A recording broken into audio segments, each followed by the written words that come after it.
And if Kellyanne Conway would say, don't believe John King because he works in the mainstream media, maybe she'd believe her own husband, who put this out on Twitter, George Conway III. These tweets may make some people feel better, but they certainly won't help OSG, that's the Office of Solicitor General, get 5 votes in the Supreme Court of the United States, which is what actually matters. Sad. So Kellyanne Conway's husband, an attorney here in Washington, saying the President of the United States is undermining his own legal case by going on Twitter. And someone who was up for and almost took a job in that office, in fact. So he knows wherever he speaks. He's a very well-respected conservative litigator. And what the president is doing really is making life more difficult for his own administration on multiple levels. This is only one of the issues where he's doing that. But, you know, all of the courts that have considered the, to use the president's word, travel ban so far have taken into account the president's campaign rhetoric. You know, what Jeff Sessions said on the campaign trail. Intent matters when the court looks at how to define this action. And the courts are going to take into account the president's intent. He's in a lot of ways digging himself deeper when he goes off like this. You know, it wasn't just his Homeland Security Secretary who said it's not a travel ban. Sean Spicer from the White House podium said, don't call it a travel ban, repeatedly. Yeah.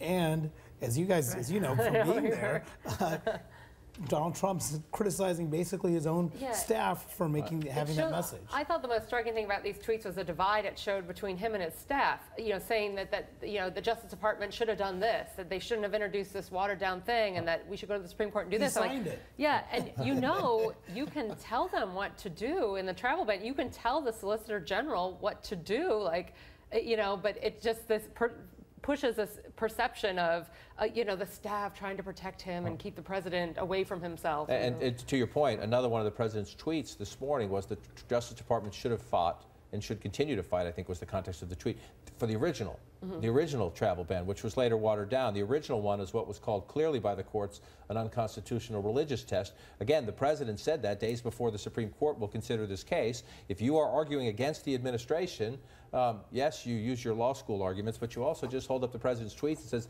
the president himself says he wants this, right?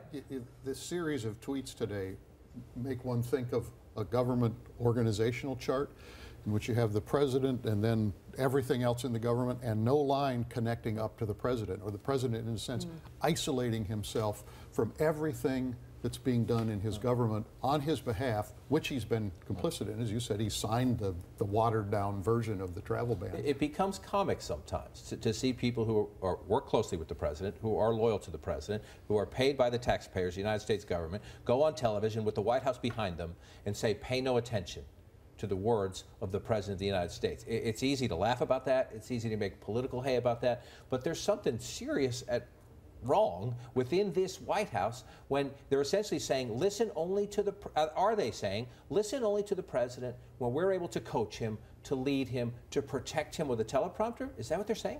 Well, don't listen to what the president really thinks? I think what they're saying is only look at what he does. The problem is when you're president, what you say is what you do, right? Exactly. Words are policy, words are law, words have weight. This seems to me very much like Trump the businessman, Trump the negotiator, Trump the deal maker, who thinks if you take an extreme position and then you come some way in the other person's direction, that should count as a compromise. And so he's saying to the court, look, I started out over here, I've already come your way. Of course, that's not how constitutional law works. It doesn't become more constitutional just because you feel like you made some concessions. You know, the most of the litigation he's been in so far has been business litigation where you are making a deal with the other party and what you say matters less than what ends up in the deal sheet. Again, that's not how it works when you're talking about presidential edicts. Right, and so a lot of people thought the president was finally getting to a court where he might have a better chance because of the composition of the current Supreme Court of the United States. I want you to listen here. This is Sebastian Gorka, another one of the president's aides,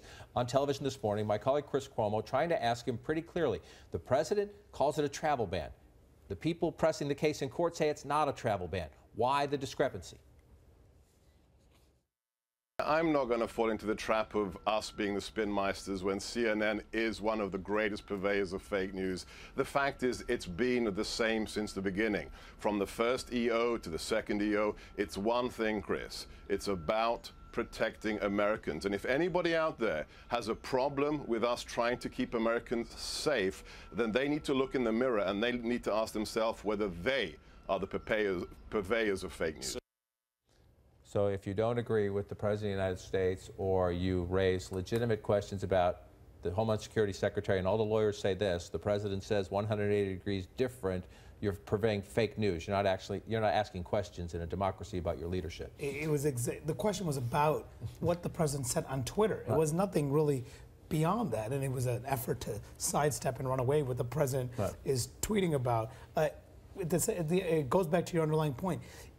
What should we listen to coming out of not just the President, but also the White House, if they say, if they constantly run away from what the President is saying? In times, Sean Spicer even said, I can't guarantee that everything that I'm saying out of the White House podium is going to be 100% accurate, because sometimes I haven't talked to the President of the United States. So at the end of the day, what is true that's coming out of the White House? Yeah, well, the American people, I know some of them are going to say I didn't, but the American people elected Donald Trump President of the United States, not Kellyanne Conway or Sebastian Gorka. The President's words matter.